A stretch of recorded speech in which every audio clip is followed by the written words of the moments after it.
to discuss the future.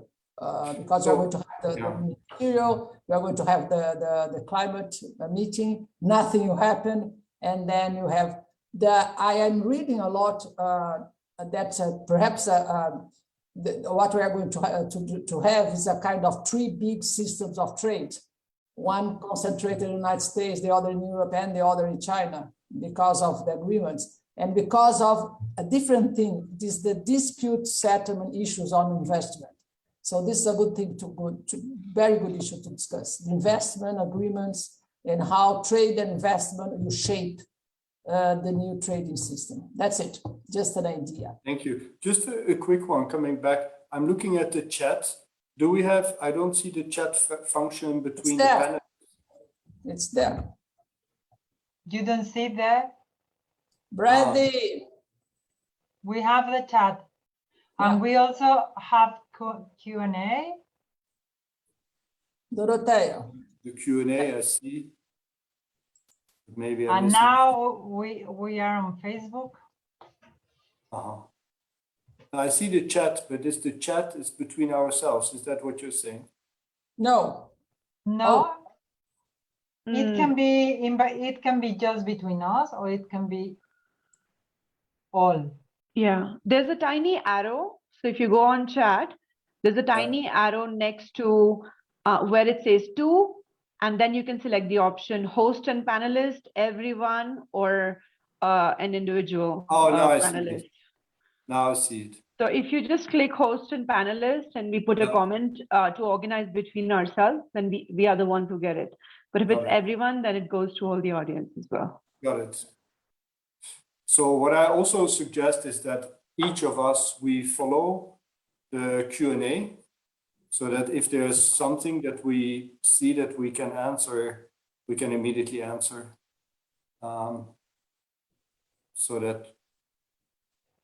So also what I plan to do is to give each of you a chance to comment on each other's presentations at the end after we have gone through the different presentations, so that anyone who wants to react to the other one can. This took many minutes, Martin. I think it's better to go to the answer, the questions. So it will, yes, well, if there are many questions, sometimes there are no questions, sometimes there are. If there is no question, good.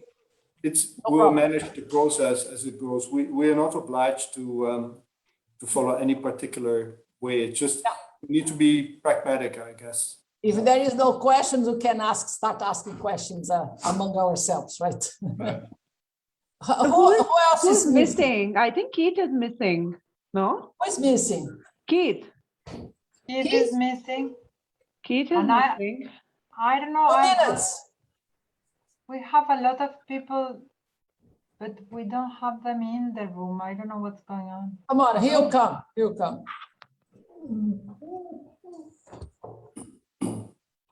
You need to take your dog for a walk.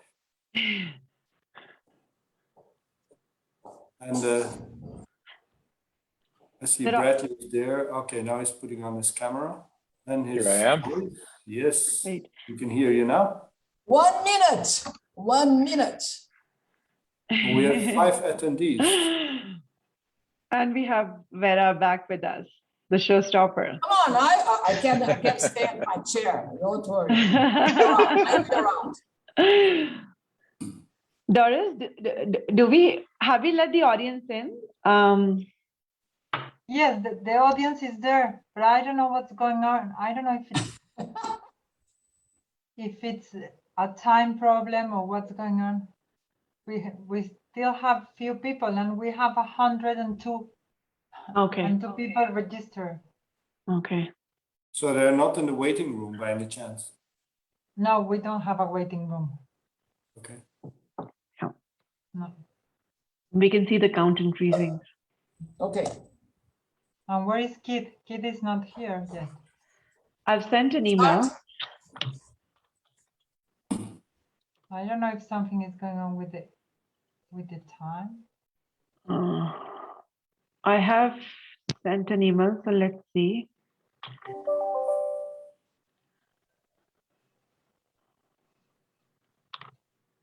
I even spoke with Richard New Farmer this morning because he is here in Chile, and he told me he will be here. He's not here yet.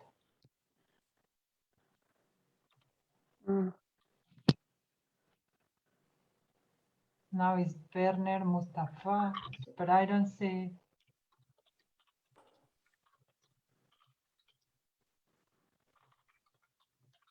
Now we have 10. Hi, Werner, and hi, Mustafa. They are saying hello in the chat. Hello, hello.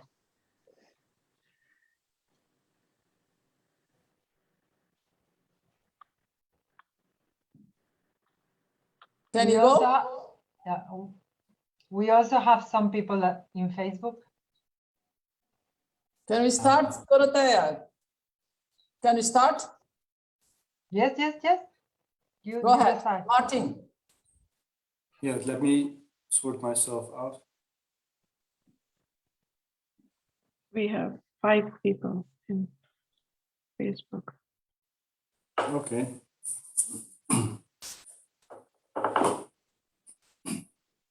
So if we are all ready, so let's make a start, and I'm sure that people will join as we go along. Let me start by welcoming everybody to this webinar on the digital trade book, which is a starting point for our discussions. And we'll take it from there. We'll look at what has happened since and what is new. What are the developments in the Latin American region? Before that, I would like to make a few observations. I would first of all like to indicate to everybody that we will be recording this meeting. So perhaps we can start the recording so we can later perhaps share that with a broader audience. And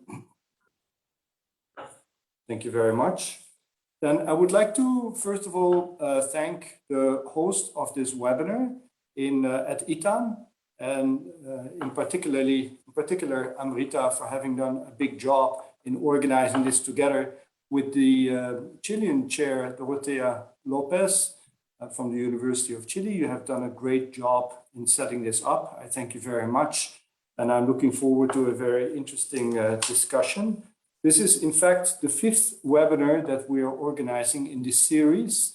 We have done it basically on all the continents, and this one will conclude the series on digital trade in the context of the WTO and the discussions that we have between the chairs.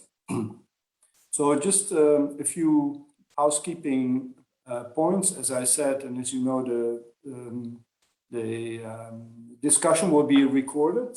We'll have a number of very high level and interesting speakers coming up, and I will introduce them one by one as they make their presentations.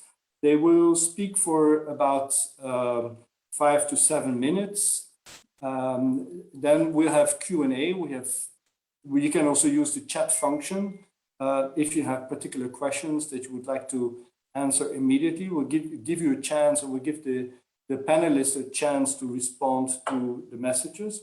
Also, I would like to indicate that this webinar is bilingual. It's in English and in Spanish. So you can find at the bottom of your screen, you can find the language option. So you can choose the language of your preference, and we'll be able to respond in the corresponding language. For myself, I will be answering in English because my Spanish is far from what it should be and what I would like it to be, but that will perhaps come at some point in time. So let me just say a few words on the book, and then we'll hand over to Bradley Condon, who will introduce the Dean of the Law Faculty.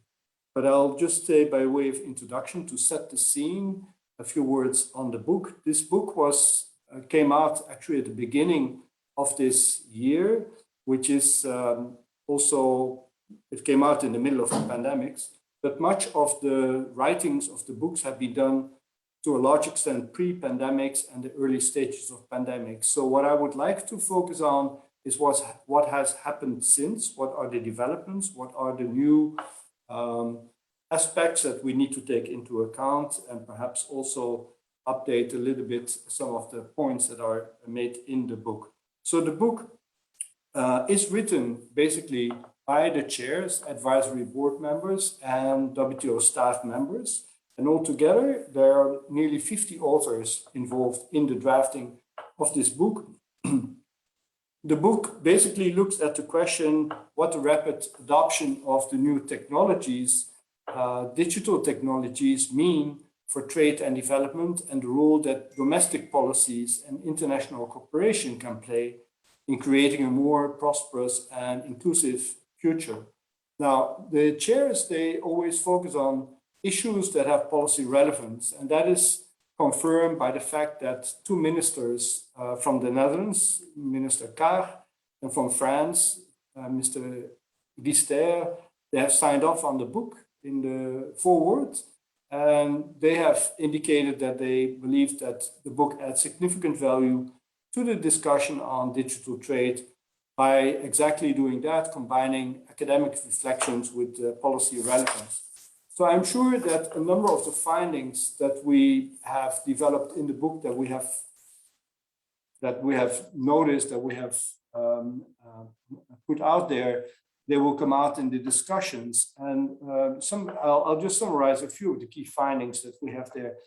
First of all, that digital technologies and trade play a significant role in supporting inclusive economic growth and enhancing development perspectives of developing countries. I think that's important to underline the inclusiveness of economic growth.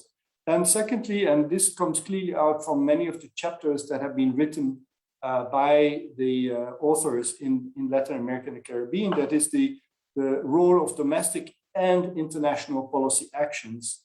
They need to go hand in hand. And I think we'll find that in the discussion that we'll have. The other observation is that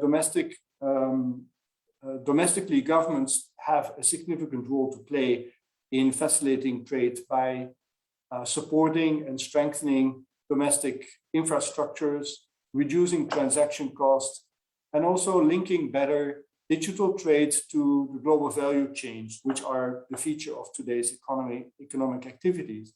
And then, of course, and we'll hear more about that from key nurse, on the issue of services sectors. There's a lot that can be done in the field of international services and services trade, which are a determining factor in trade today.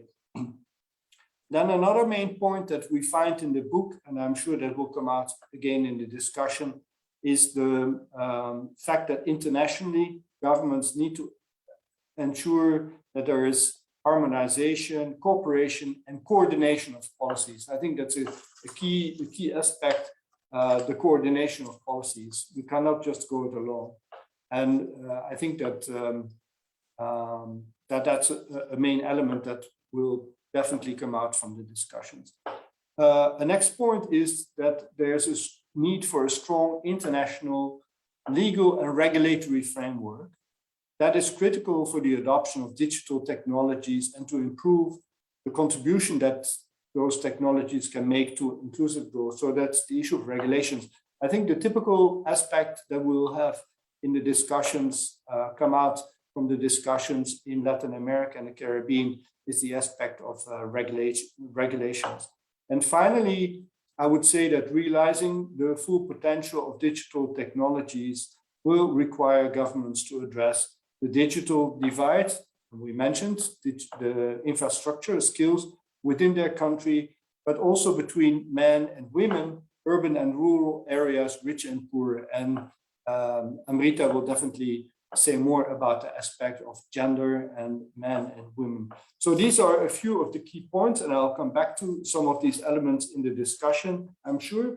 But what I first would like to do is pass the floor to Bradley Condon, who is the shareholder at ITAM, and he has many other professional qualifications that I will refer to later. But I would like Bradley to perhaps say a few words and then let him introduce the law dean of ITAM Law, Joyce Sarka, and I will leave that to Bradley to do. So Bradley, please, the floor is yours. Thank you. Well, thank you very much, Martin. And well, I'm honored to have the honor to introduce Dr. Joyce Sadka. the Dean of the ITAM Law School. Joyce is unique in many ways, but one way that she's somewhat unique is that she is not just a lawyer, but also an economist. And Joyce is as well an expert in labor law and has recently had meetings at the highest levels with the US government over the reforms with respect to labor laws, most notably with Vice President Harris. And Joyce also has the distinction of being one of my co-authors, because we wrote a book together on insurance regulation in the NAFTA region. Joyce is doing a great job as Dean, I'm always happy to say. She's a wonderful, warm human being, and so not just extremely well qualified in law and economics, but also has the humanity that is so important for leadership in a law school. So thank you very much for coming to speak today, and I think I'll leave my introduction there and pass the word over to Joyce. Thank you very much, Bradley. I enjoyed writing that book very much, and it would be great to get back to the international economic law area, because I found that a very interesting work. So Bradley, you're very kind, and I want to thank you very much. The WTO, I want to thank very much Dorotea and the University in Chile. And I would love to thank Amrita for organizing this. And especially, I'm very pleased to see activity in the WTO chair program. Vera was mentioning about the document of the US Senate on the future of the WTO. And I, for one, and I believe everybody here, are very keen on seeing a very bright and important and significant future for the WTO. And I believe that the scholarship that has been produced under the WTO chair program has been very significant in providing the type of feedback analysis which strengthens the WTO. And there are new challenges, obviously. These challenges sometimes take the form of setbacks, and yet I believe that the pandemic in the end will end up strengthening international organizations like the WTO, because the need for cooperation has become more patent due to these crises. So I'm very pleased about the program, about the research that happens under the program. It's also allowed us to attract and to retain great young scholars like Amrita, who is our co-chair, with Brad, who is the chairholder. And I think that this is not just the experience at ITAM, it must be the experience in many other universities around the world and in Latin America. And therefore, I think that this is a great program, and I'm all for it. I have a background, like Bradley mentioned, in labor law. And as an economist, I find it very interesting how law and economics are coming together in studying trade and development, and studying this intersection between topics like trade and labor, trade and gender, trade and environment. And from the economist's point of view, trade really has to be making the pie bigger, in a sense. And so it's got to be a good thing. But then on the other hand, there is a lot of literature in economics that talks about how trade changes the relative prices of certain things. And therefore, trade can have some effects on improving the equitable nature of the distribution of income, but it can also have adverse effects.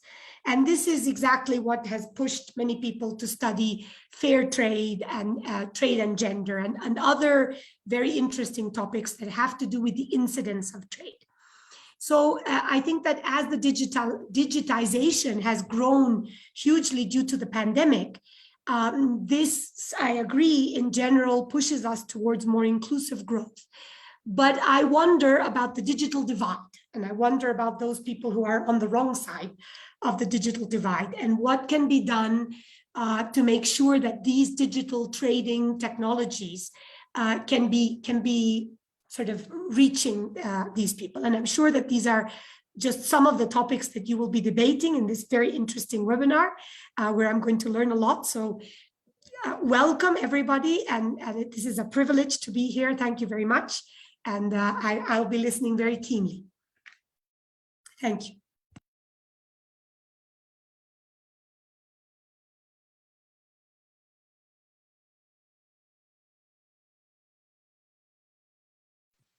Okay, thank you very much for those encouraging words and for your interesting observations. And I'm sure that many of the points, in particular the issue of the digital divide, which is a critical one, we'll come back to that in the discussion. So thank you very much for your introductory comments. And now we'll start with the program per se.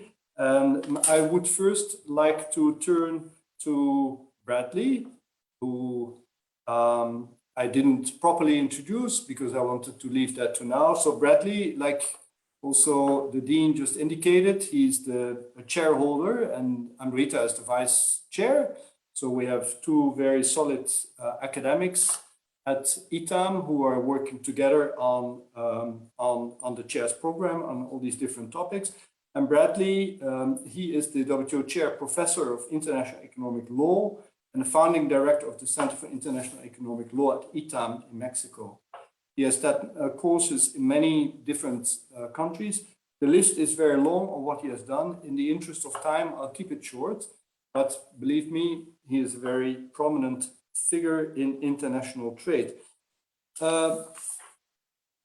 Bradley, I have a few questions to ask to you. I would like to begin by referring to what you had written in the book where you say, and I think you will build on that where you say that the lack of a WTO agreement on digital trade and e-commerce has shifted responsibility for ensuring the free flow of digital trade to regional and bilateral trade agreements, while the growth of e-commerce has increased the importance of clear rules in this area for Latin American governments. And you basically in your chapter, you develop a lot of the material on the regional integration aspect, and you refer to the CPTPP and to the USMCA. So my questions, I would like to focus them a bit on that, please, if you can elaborate some of these points. I have basically three questions to you. I would like to hear a little bit more from you if there is a common regional approach to digital trade regulation in regional trade agreements in Latin America and the Caribbean. So that is the regulatory aspect. And then, as you wrote in the book, I would like to hear a bit more about the USMCA and the CPTPP, how they diverge in their approach in cross-border transfer of information. Okay, and then my third question to you,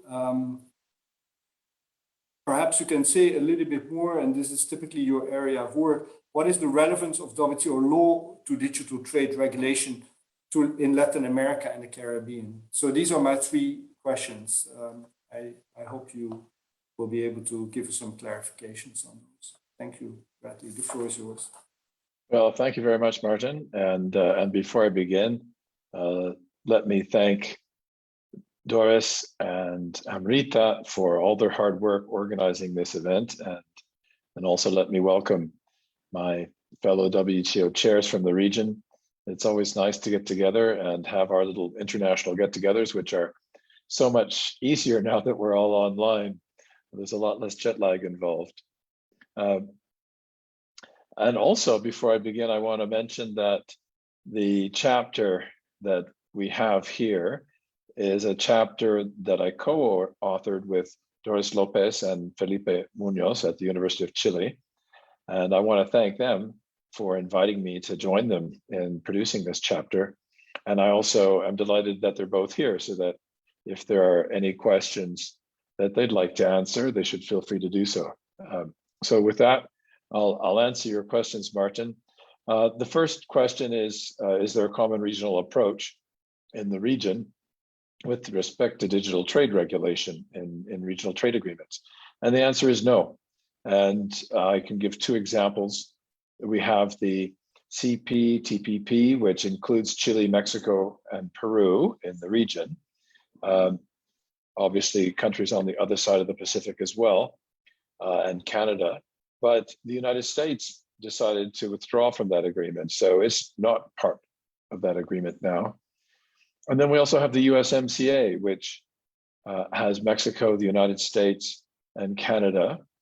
And you see, I think, some of the differences that you see in the way that these agreements deal with digital trade, and especially the cross-border transfer of information, comes from the countries that are parties to the agreement, and in particular, the United States, because it takes a very pro-business approach to these issues.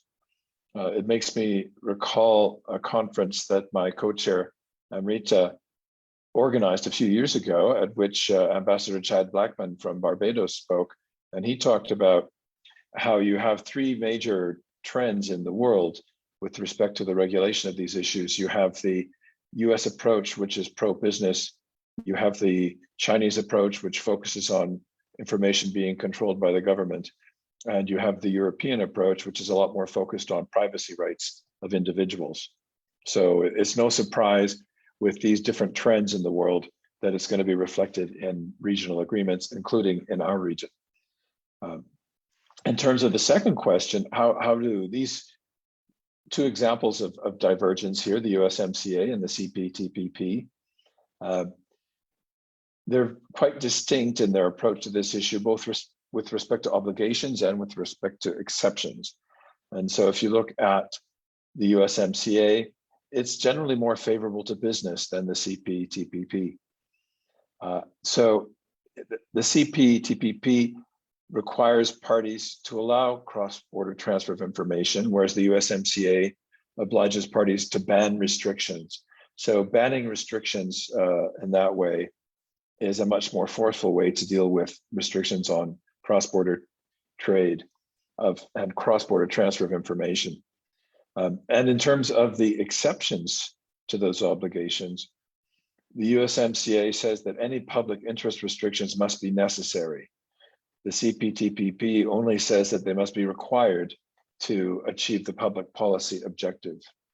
And the term necessary is a much stricter threshold than required. So it's going to be easier to meet the CPTPP exception than the USMCA exception. And finally, the third question, what is the relevance of WTO law? Well, first of all, and this goes back to what you said at the beginning, Martin, the absence of WTO rules in this area has left a void, and that void has been occupied by different regional trade agreements. And the result of that is that we have a diversity of approaches, and it only complicates regulation. And so I agree with you that we need more cooperation on this issue and more harmonization of the rules. The second way that WTO law is relevant is that the WTO jurisprudence on GATT Article 20 and GATT Article 14 are going to be relevant for interpreting the language of the exceptions for digital trade in both the USMCA and the CPTPP. In the CPTPP and the USMCA, you have chapeau language from Article 20 of the GATT. And so the jurisprudence of the WTO will be used for interpreting those provisions. And with respect to the USMCA, the term necessary has a lot of jurisprudence in the WTO, and it's the richest source of jurisprudence for interpreting these kinds of legal provisions. So even though the WTO is not regulating in this particular field, because the language that is used comes from WTO agreements, WTO jurisprudence is going to be very, very relevant for its interpretation. So with that, I would conclude that that's all I have to say. And if Doris or Felipe have something to say, the floor is theirs.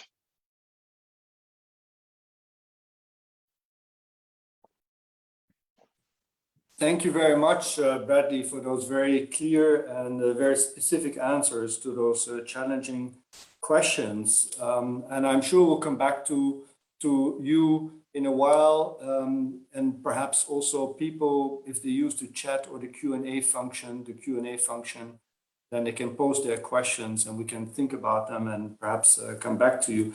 Let me then move on to the second panelist, I should say, which are Vera Thorstensen and Valentina Delic. Vera is well known to all of us. She's a professor. She has a very long CV. I'm not going to read out the whole CV. Everybody knows Vera and everybody knows Valentina. So they have a very rich and very impressive CV. But the common point I have, they are both shareholders, WTO shareholders under the WTO chair program. And in fact, well, I'll perhaps just leave it at that in the interest of time. Perhaps I can ask a question to both of you, to Vera and to Valentina, because your chapter focuses a lot on the challenges that e-commerce poses, both basically on the domestic regulatory level in Argentina and in Brazil, respectively, while at the same time you're negotiating trade agreements at the international level, particularly in the context of the Mercosur, and of course you're actively participating in the discussions of the WTO.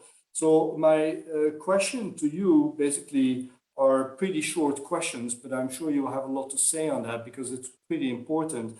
My question to you is that what would you consider to be the models on regulations?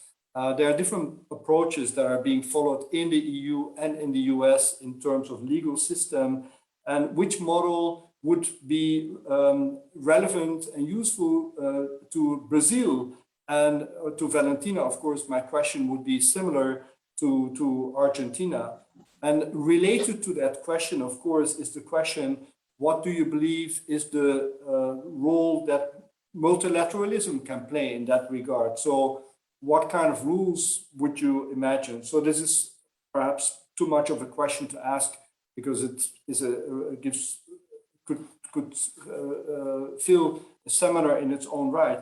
To Valentina, I would like to then perhaps also ask the question, what in your view, Valentina, would be the regulatory challenges that have been triggered by the pandemics for Argentina? And maybe if Vera has something to say on that, please feel free. So I don't know, perhaps Vera, you want to start, and then Valentina may want to come in after that. Please go ahead.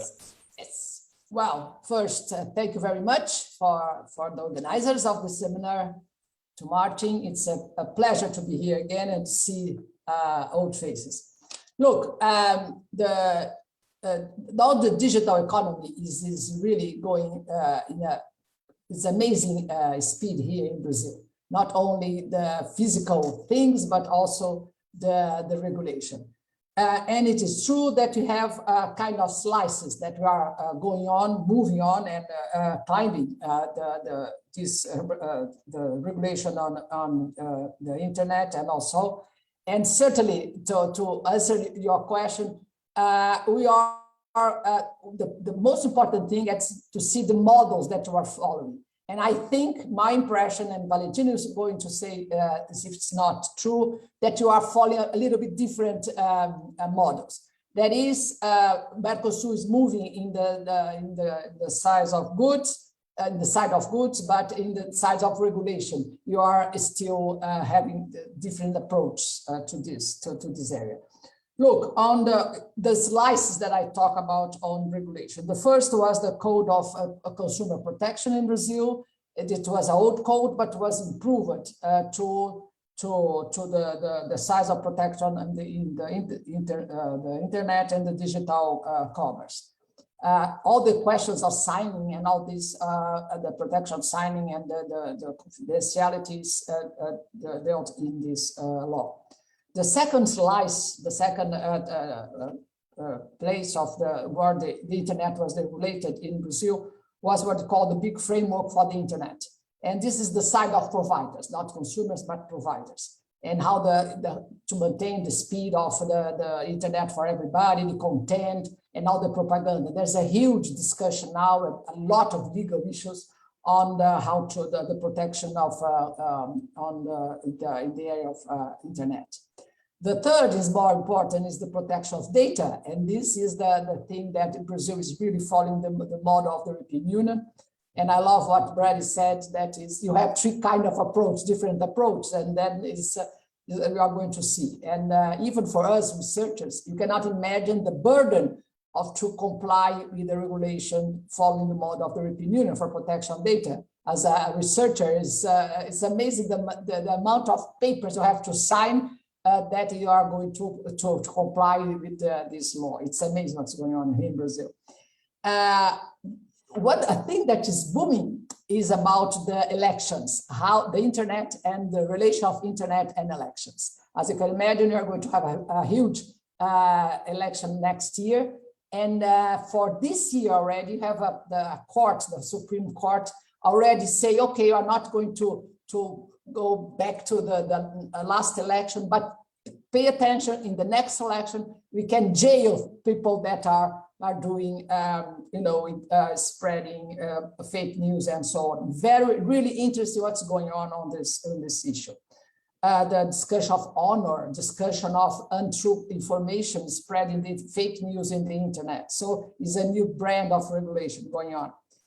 And what is new is it's not ready yet, but being discussed is the artificial intelligence regulation and the Internet of Things.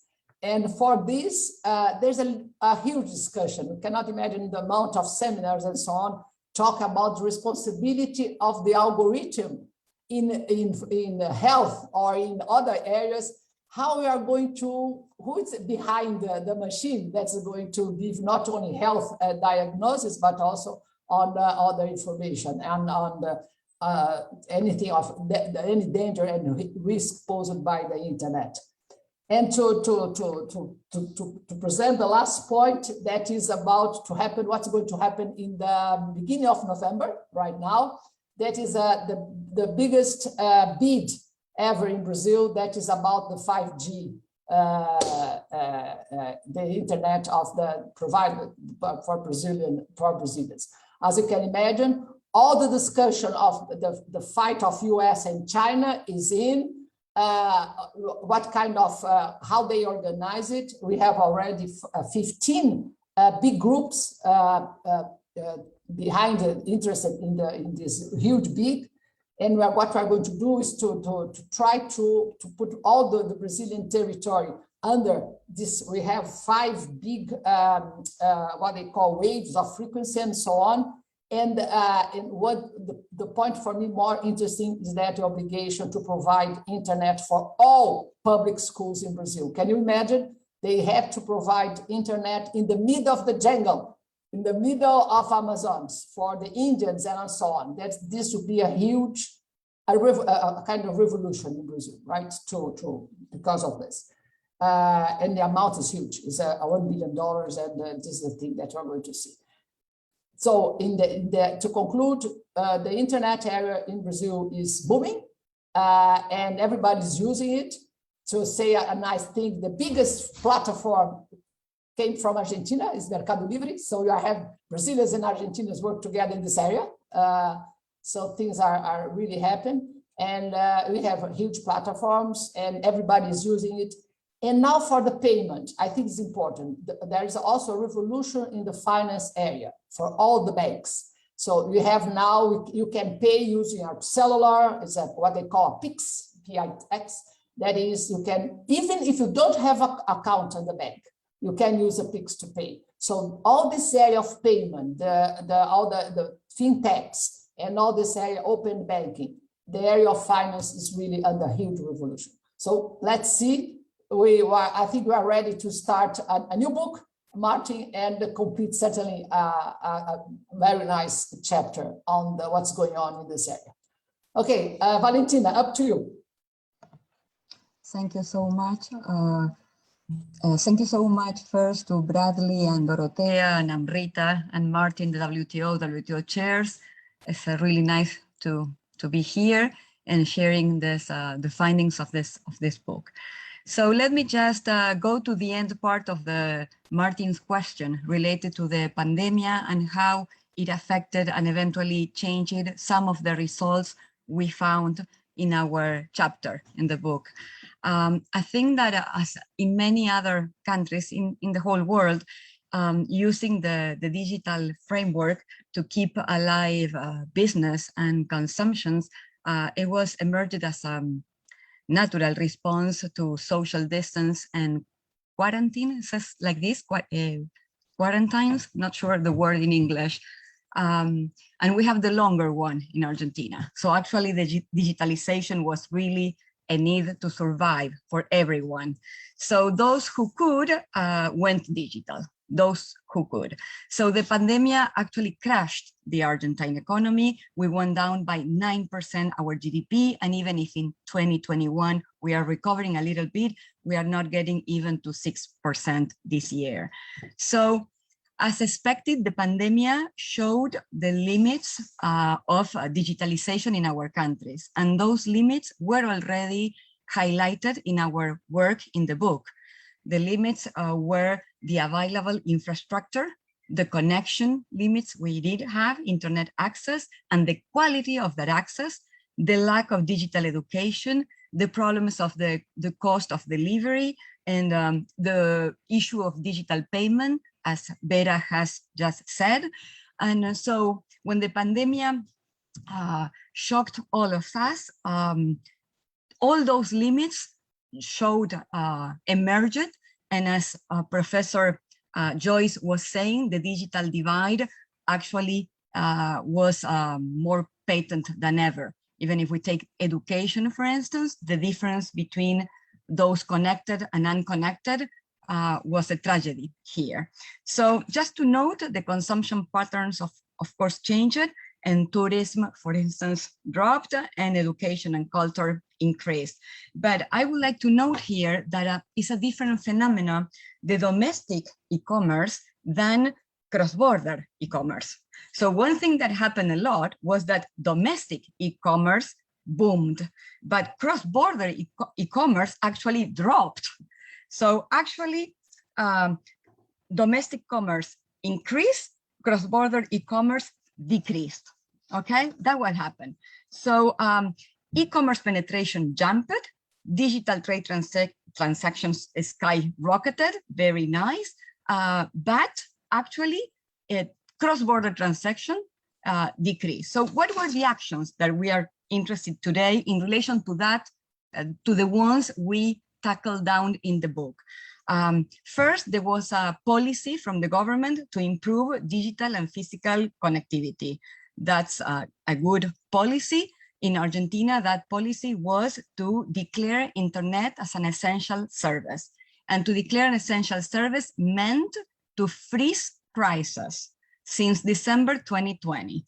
So nice to be sure that prices don't get crazy, but one wonders about investment needed to do better connections. So it's a double, it's a policy that has two phases. One is nice to freeze prices in crisis time, but it poses the problem of who will invest if you have prices frozen. That was I would say, the main policy related to physical connectivity, and we considered that a little bit small. Then the government gave some support to small and medium enterprises to go online. Still, that support was really small. It was a program called Digital Assistance Network, but it's not a platform. It was more than a guideline. But there were not, for instance, mobile apps for business, like in many other Latin American countries appeared. Then the good news in relation to our book, there is finally in the book, we said with Vera, there is a Mercosur consumer protection code. Why we are not nationally taking it? So the pandemic made that in Argentina, we passed a law incorporating the consumer protection regulation. However, it still is a framework, doesn't include operative, really operative clauses in relation to e-commerce, okay? Then they simplified some custom issues, for instance, electronic finding.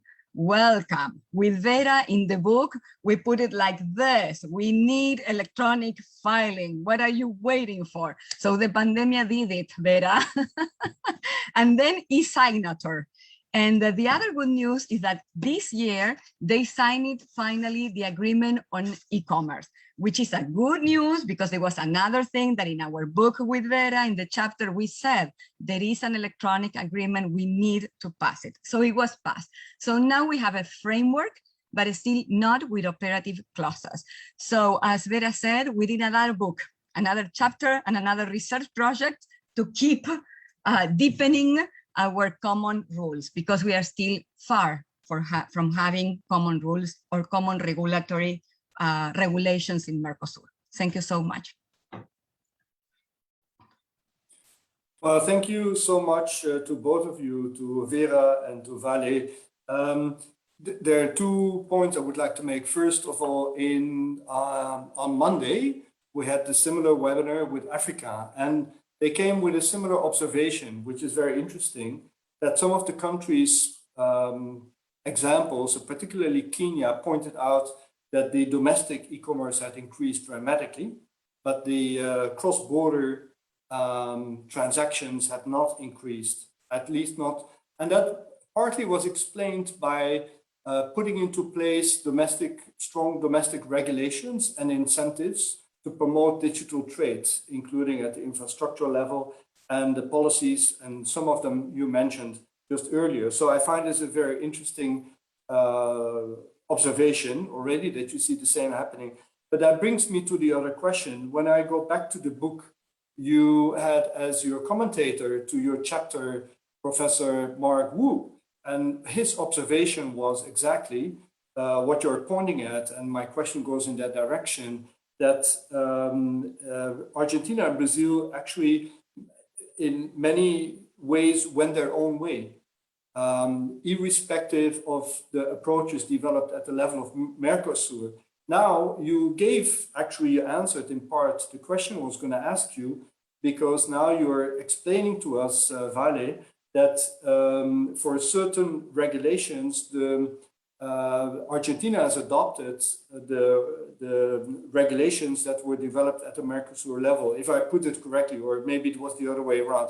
Anyway, so meaning that there's a closer interaction taking place between what happens at the domestic level, the priorities, and what happens at the level of the Mercosur level, which brings us to the issue of regulation, that is the coordination of policies and regulating domestically and coordinating those policies at the regional and perhaps at the international level. What we haven't really touched upon, but maybe we'll come back to that in the discussion later, is the issue of the multilateral level of trade, of digital trade regulation. But perhaps, unless you want to comment on my observations, feel free to react to that. If not, we go on to the next speaker. I leave it to you if you want to respond to this, or we continue. I only note that it is not that Argentina and Brazil has been coordinating its policy response. It's just they have used what they had already, coordinated and written. It's not that they are coordinating just now their policies. It's just that they are using what they had already on paper and putting into place.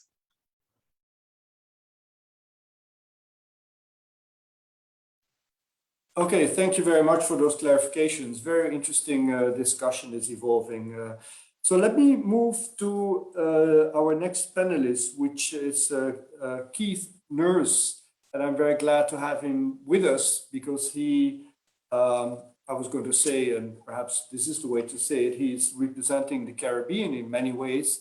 We all know Keith very well, who is the principal and president of the Sir Arthur Lewis Community College in St. Lucia.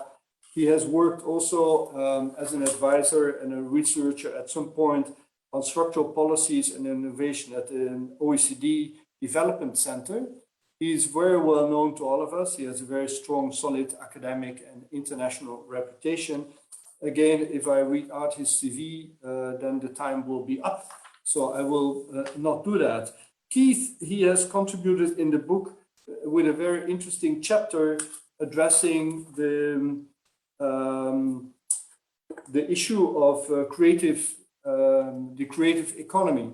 So where he's linking very interestingly the aspects of services and services trade and digital trade and commerce, and how actually the Caribbean countries are exploiting and other developing countries are exploiting and can exploit the digital technologies and the latest developments for the economic growth.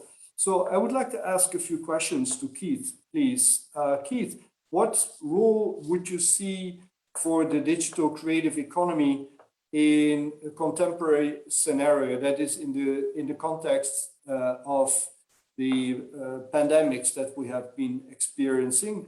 And what has actually been the influence of COVID on this particular sector?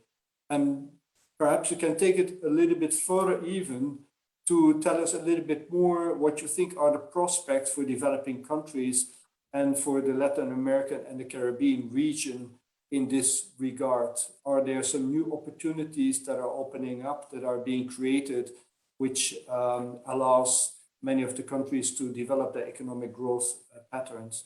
Keith, I know you had earlier some connectivity problems. If you're with us, please come online.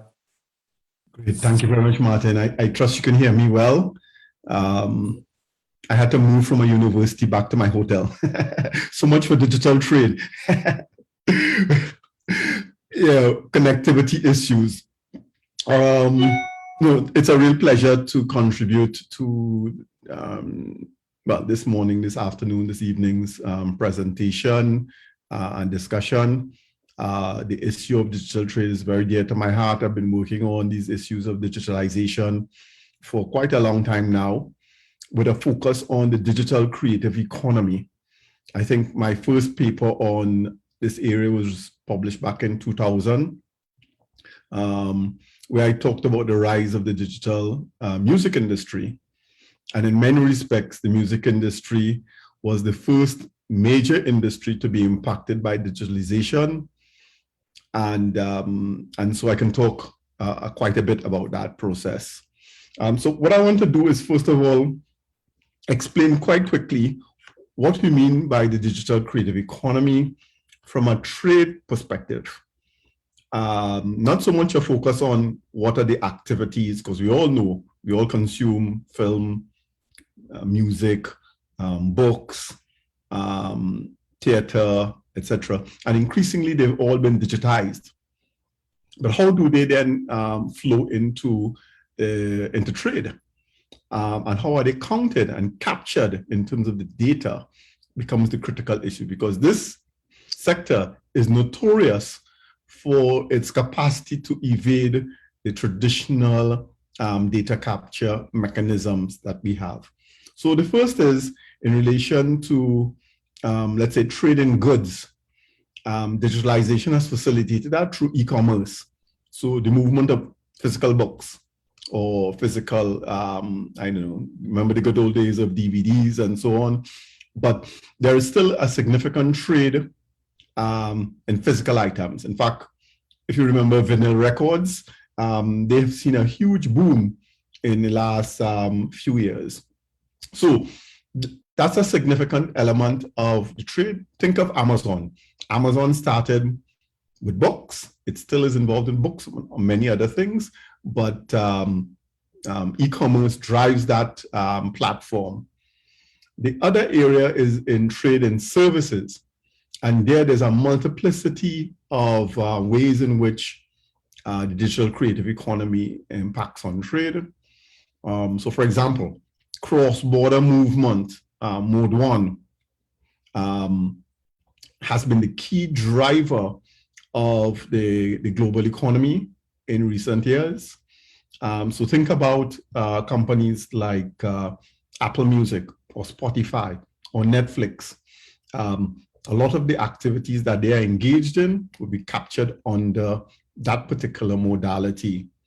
On the other side, in terms of mode 4, is the movement of natural persons. So that's the area that's been impacted the most by the pandemic because of the restrictions on mobility of persons, social distancing, travel bans, etc. And that has taken the biggest hit. So I'll be able to provide a little bit of data from the Latin American and Caribbean standpoint in that regard. The third area, though, that most people really don't have a strong appreciation of is the trade in intellectual property. And this is where it's copyright, income, for example, royalties on collections. But increasingly, it's also the wider ambit of charges on intellectual property receipts. And that has been one of the fastest rising components of trade in services. And so I've been tracking that for a number of years. And so in that regard, there are multiple flows associated with the digital creative economy. And the experience in the last year or so has been dramatic. So for example, when I wrote that chapter for the book, TikTok, which is owned by ByteDance, was valued at about 120 to 140 million US dollars. Well, I just checked this morning, and ByteDance is now worth $425 billion. So in the space of time it took to publish this book and for us to read the chapter, this company has ballooned to be one of the biggest startups ever, if not the largest startup. It's now probably twice or three times bigger than YouTube. It's probably about 6 or 7 times bigger than Zoom, and the list goes on. And so this has been a major transformation. What we're also seeing is that major entertainment companies are buying up lots of catalog of artists and publishing companies because they're stockpiling this critical asset, which is being leveraged on these digital platforms. And so data monetization of intellectual property, particularly copyright, is a huge growth area. In fact, it's beginning to attract significant concern by competition regulators, like in the UK with Sony Music, the case of Sony Music. So the major downside with COVID has been the impact on the movement of people and performance income. And so you see it reflected in a drop, almost a 10 to 15% drop in copyright-related income. So even though streaming has jumped significantly and impacted on a positive way in the growth, there's been a drop in copyright income. And that's largely because a lot of public performance rights income is a major source. That has impacted most developing countries. And in Latin America, sectors like drama and theatrical dropped by 81%. Music and audiovisual down by 25%. Visual arts down by 20%. And so you can see that there's been a major drop-off in trade in these sectors.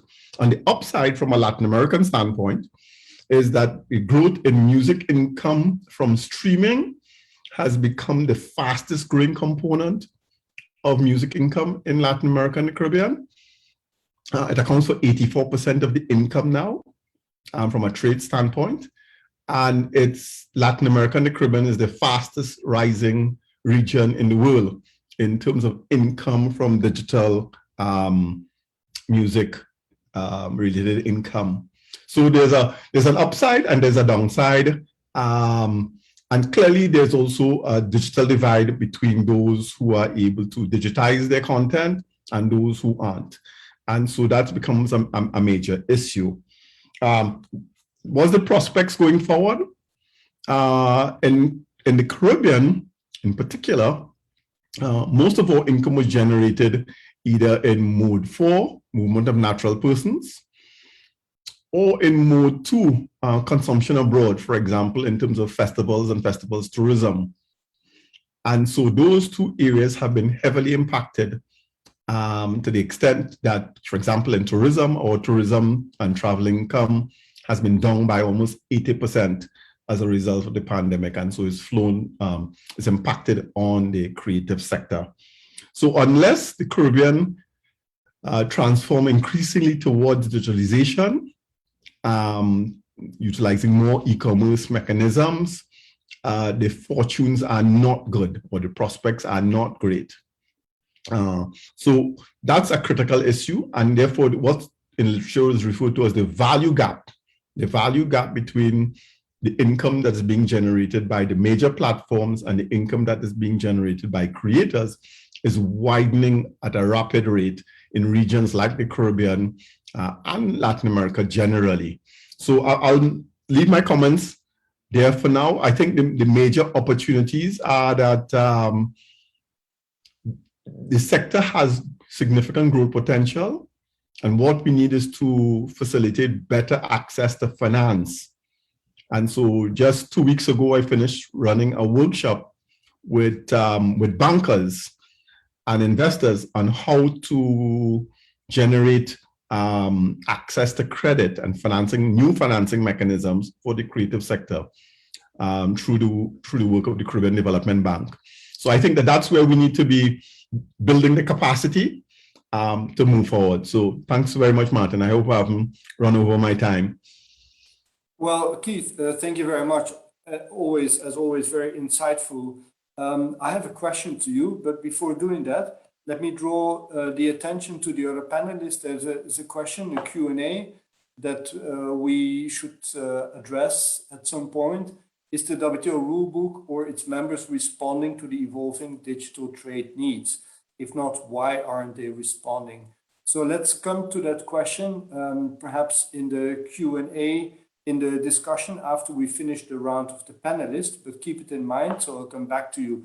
My question to Keith is, what is being done at the Caribbean level in terms of regulation to take advantage of those opportunities that you have just described? There's some opportunities developing, and as we are focusing a little bit on the regulatory dynamics, what are the Caribbean countries doing, maybe at the CARICOM level or at any level, to just build on that dynamics and to make sure that those opportunities that you described, and where you mentioned streaming as one particular one, you talked about the IP, the copyright income, which have gone down, etc.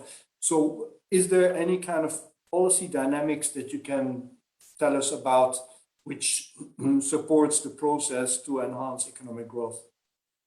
Yeah, well, I would say that one of the biggest contributors from a policy standpoint has been, again, through the Caribbean Development Bank. It's interesting that it's a development bank that is actually spearheading some of these initiatives.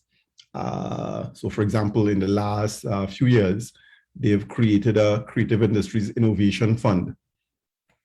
And we've been working on several critical issues, including everything from geographical indications to how we can create stronger mechanisms to facilitate financing.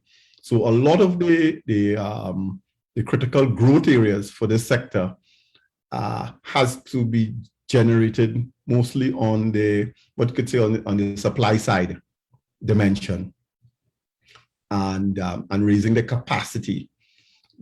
By and large, on a regulatory level, I would say other issues are starting to emerge of critical importance. For example, e-commerce, and in fact, enhancing the capacity of our existing banks and other providers to play a critical role in that area. But by and large, these markets are fairly open. The issue of data localization, for example, is not being discussed in the Caribbean because in many respects, our markets are really small. Whereas in larger territories like in Brazil or India, this is a major area of concern. But for small economies and small markets, it's less of a concern. So I would say that those are the main areas that relate to the policy in terms of regulation. But by and large, our services trade is largely open through the Economic Partnership Agreement with the European Union. And in many respects, I don't think we've even begun to tap into the potential of that agreement in its fullness. Thank you for those clarifications, very helpful indeed. So we come to our last panelist, and not the least one. She was already introduced, so she doesn't need any further introduction. Amrita, who is one of the co-hosts of this webinar, and she's the co-chair of ITAM. So, and at the same time, she is very well known for her activism, if I can put it like that, in the area of blockchain and gender issues and the empowerment of women in international trade. So my questions to you, Amrita, perhaps, again, I have 3 questions. My first question would be like, how can the use of blockchain empower women? So what is the role of blockchain and particularly AI in that respect? We often look at the positive sides of that, but there must be also some downsides on the use of blockchain for women in trade. And are there any such downsides? What can you tell about that? And then I come back to Joyce early on. She referred to the digital divide, but perhaps we can make a link also to the question of the gender divide. To what extent does the blockchaining and the new technologies contribute to narrowing or perhaps widen the gender gap? So please, Amrita, just a few easy questions to you. Thank you, sure. And the more I hear these comments about being an activist on trade and gender, I guess I really need to be more objective, go on a more objective side of things, right? So we have heard how and why digital trade is here to stay from my fellow panelists. But then, as our Dean Joy Sadka she's raised a very important question, right? Would this digital trade and e-commerce widen the digital gap or gender gap, in other words, from one perspective? In my chapter in this book, I focused on how blockchain, a new trend in digital trade, can help women access economic opportunities and how it can ensure that this e-commerce and digital trade is not widening the divide further. So let me address the first question, Martin. How does blockchain help? There are 3 key potential benefits: access to finance, gaining official identification, and market access. Approximately 50% of women in the world do not have access to a simple bank account or other financial instruments. And women without bank accounts have no credit history and hence limited access to credit. And this barrier is being worsened even further by the ongoing pandemic. So in a world where majority of women still cannot have access to a simple bank account, blockchain can allow unbanked women to carry out payment transactions on a peer-to-peer basis without a third-party intermediary. Second benefit is about the identification. According to World Bank, women in developing countries are less likely than men to have an official identification document. And we are talking about simple documents here: birth certificate, passport, or a ration card, right? In fact, I never realized that my parents were never issued with a birth certificate on my birth up until, I don't know, 2008 or 9, when my first employer asked me to have to send a birth certificate on my hiring process. And this is a pretty usual practice in developing countries. On the birth of a girl child, the hospitals do not issue a birth certificate. So blockchain can allow people to create their own digital identity. And the question of identity, as we know, determines the very ability to work, do business, travel, enter into contracts, and register businesses. And the third benefit is that blockchain can reduce trade cost. Trade involves a lot of paperwork, and there are problems associated with that. We know that trade via paper document is not pandemic friendly. During this pandemic, there were problems in processing transactions that required paper documents. There were problems in printing or scanning the documents when people were at their homes. shipping these documents to empty offices, trying to ship them through FedEx and other big couriers that weren't working. So trade did not stop during the pandemic. It, in fact, increased in some industries and respects, but the ability to trade was paused. And blockchain-based applications can help MSMEs strengthen their ability to trade and be more resilient to such pandemic-like situations. So the downside, let's talk about the downside, coming to the second question that Martin raised. Blockchain can be beneficial in many ways, but it's certainly not a magic wand. This operative system cannot change laws and customs. It cannot reconstruct societal setups and beliefs. Moreover, customer adoption is a huge challenge because first, users may not have the required infrastructure, such as access to internet. And second, users may not know how to use, for instance, a blockchain-based application or a mobile application to receive or send money or initiate a smart contract. And then the need to adapt to digital technology amidst the pandemic has further increased this cost. With insufficient financial means, small businesses, SMEs in particular, have problems in covering these rising costs as they're required to invest more money in pandemic-induced inspections, revised certifications, standards compliance, cost of COVID testing, getting their employees vaccinated, and so on and so forth. So this all shows how COVID-19 has made doing business and business models even more complicated. And trade digitization is yet another challenge that small businesses together and women entrepreneurs, 1 in 10 small businesses in the world are owned by women, they need to harness this challenge. So just like free trade, unregulated digital trade can create more barriers for women as it can further widen the digital divide. And that brings me to my last point. What is needed to ensure that the use of blockchain furthers inclusiveness by empowering women? I would say pretty high on the list should be 2 things here, 2 items. 1, increasing women's access to digital learning and technology. And second, having a robust regulation that is coherent and relevant. Lack of regulation or prohibitive regulation is a serious impediment, as the law may not recognize these digital kind of transactions and documents created and used using a blockchain distributed ledger, for instance. And as Bradley mentioned, regulation for digital trade is so diverse.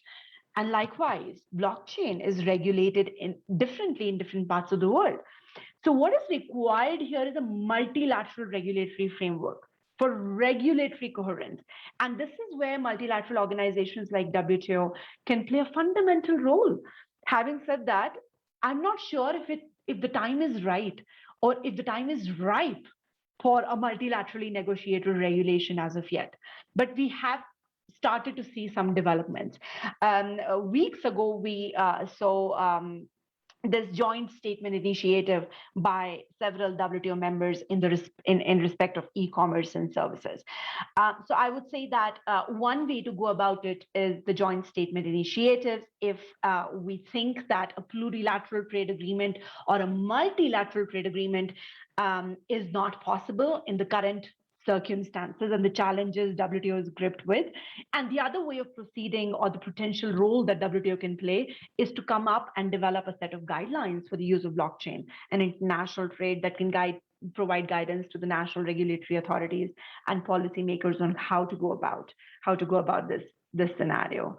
And to just quickly addressing one of the questions that I can see in the chat, the joint statement initiative on e-commerce and services has a very active provision on gender. And that's unfortunately the only development in respect of digital trade regulation, in respect of gender responsiveness that we have as of now. I'll stop there. Thanks. Well, thank you very much for your very clear answers and your emphasis that you put on regulations, that you need robust regulation, which I believe is also addressing to some extent the question that Manolo Rodriguez asked. He will not be entirely satisfied with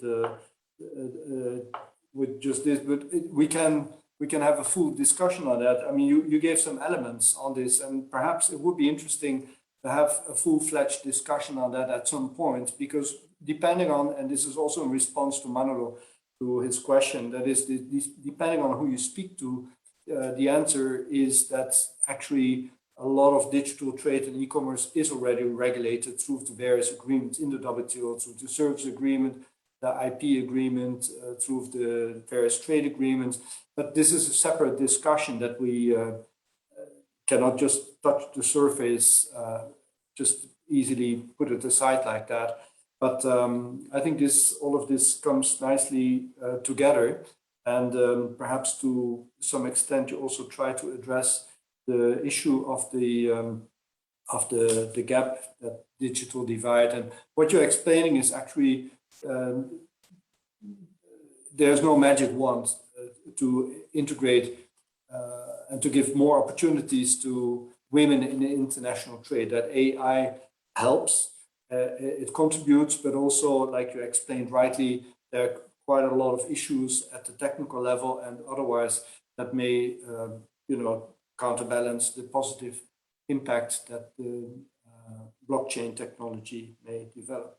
So I think we're coming more or less to the end of our time that we had foreseen. We had planned to have it over 75 minutes. So unless, let me give first an opportunity to the panelists to react to one of the other panelists. If there's any observation you would like to make, to respond, to ask a further question to the one or the other panelist in the absence of further questions from the audience. Martin, I think that We have Valentina can questions. answer. There's a question on the chat, Martin.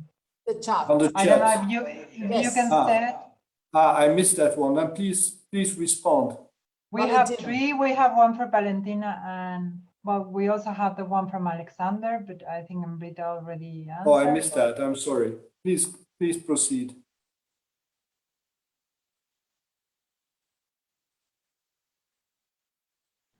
I think we have the first one for Vera Valentina, and Valentina. can you go? Can you answer the integration between Mercosur and Pacific Alliance? I think is a good question. Oh yes, thank you very much, Luis, for the question. I saw it in the chat.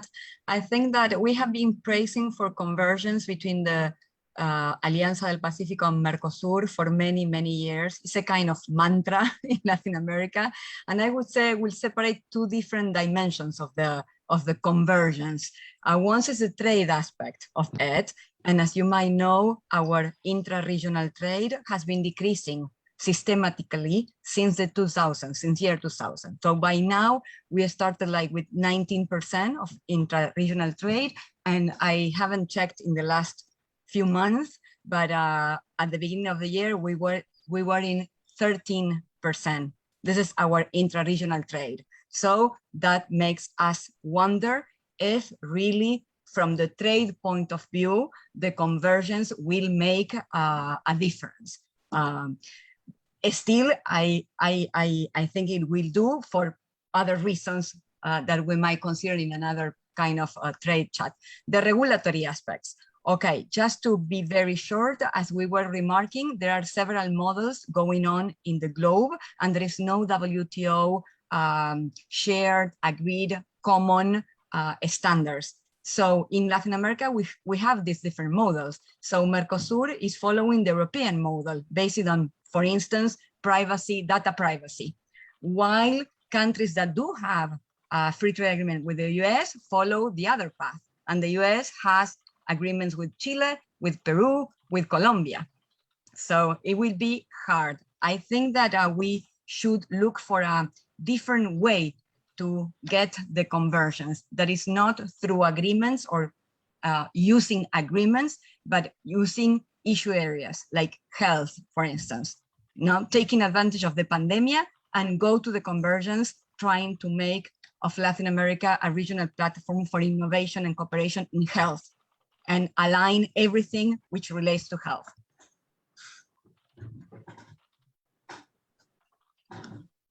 Thank you for those complimentary pieces of information. I'm sorry, I missed the chat. I hadn't scrolled down sufficiently. I also noticed that Mustafa put online the publication that was also responded to, publication on WTO on blockchain. And did I miss out on any other questions that need to be answered? Yes, we have a question, quite a difficult question. Even though it's for Chile, I don't know if anyone from the panel would like to address. I don't know if Felipe or Bradley, because I think just with government regulation is the only way that you can try to make digital trade not to be captured by big enterprises. Maybe if I may add to this, and I'm thanking Marcos for his question.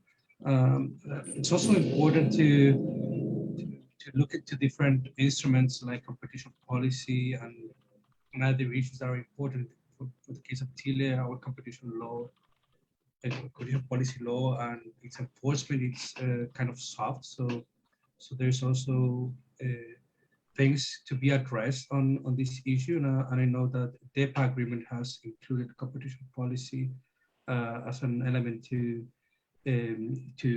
just to, as you say, to look how hinder the concentration of the digital economy into large companies or groups. So it's a really interesting question. And I think that the DEPA agreement is innovating in how to interact trade policies, digital economy, and competition policy as well. I think you are facing the old system, the old example of telecommunication. Remember the US and even Brazil and so on have big firms, and then we have to implode them and to start for the fragmentation a little bit more. I agree, it's a big problem already in Brazil on this concentration, but I fully agree with Felipe. This is an issue for competition authorities and see how, but I think it's too new, right? Let's wait a little bit to see what's going to happen in the United States, because I'm following there's a lot of discussion on competition and the digital for big firms. Good question and good discussion to have on this issue. Thank you. Thank you, Felipe. Thank you, Vera, for those clarifications. And unless I missed, or you want to come in, Amrita? No? I've typed out my answer to Alexander. I think it's a very interesting question on gender provisions, and I've just sent my answer using chat. Great, fantastic.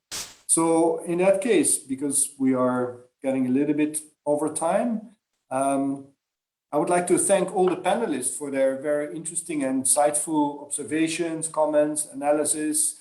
And I think there's a lot of what the discussion showed, there's a lot of work that is still to be done.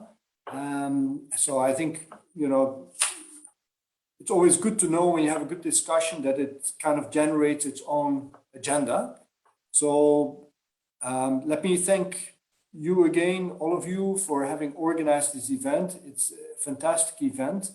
And thank you again, Amrita and Bradley and Dorotea, of course, for having led the process in this respect. And I would like now to give the floor to Dorotea, please, for the final comments and the concluding remarks. Thanks, Martin. I will use our translator Spanish to English. so he has some work in this seminar. Quiero agradecer mucho. Sorry, I have it in English, so I'm going to try to change it in Spanish. Quiero agradecer mucho, creo que este libro que discute de alguna manera cómo cerrar esas brechas digitales, cierra una brecha importante, una brecha de un nuevo trabajo entre nosotros, entre las cátedras. Hemos cooperado y cruzado el trabajo de las distintas cátedras, y no solo ha logrado eso, sino que ha logrado que nos unamos en otros temas, en temas que derivan de aquí y que dan continuidad a nuestro trabajo. Creo que las cátedras en Latinoamérica hemos trabajado estrechamente juntos, y todas las cátedras que estamos aquí tenemos nuevos proyectos en distintas áreas. Y ya que Vera y Martín lo anunciaron, parece que este es el primero de una serie de intentos que haremos por comprender cómo cerrar la brecha digital en nuestra región, los desafíos de cómo eliminar la concentración en las grandes empresas, cómo fomentar el apoyo en el género, lograr el mantra que mencionaba Valentina y Vera, y finalmente, sobre todo lo que dice Bradley, cooperar, dialogar, y esto que ha fomentado las cátedras OMC y que se agradece es cerrar esta brecha en poder dialogar entre la academia, los organismos internacionales, nuestro excelente comité que siempre está ahí, veo a Alexander, a Richard que nos acompañan, y agradecer nuevamente a Marteen por seguir preocupándose por nosotros, seguir apoyando a las cátedras, y muchas gracias, Amrita, por haber trabajado juntas en esto que ha sido un placer, y gracias a todos los buenos amigos por seguirnos viendo en estos eventos. Thanks to everybody to be with us today.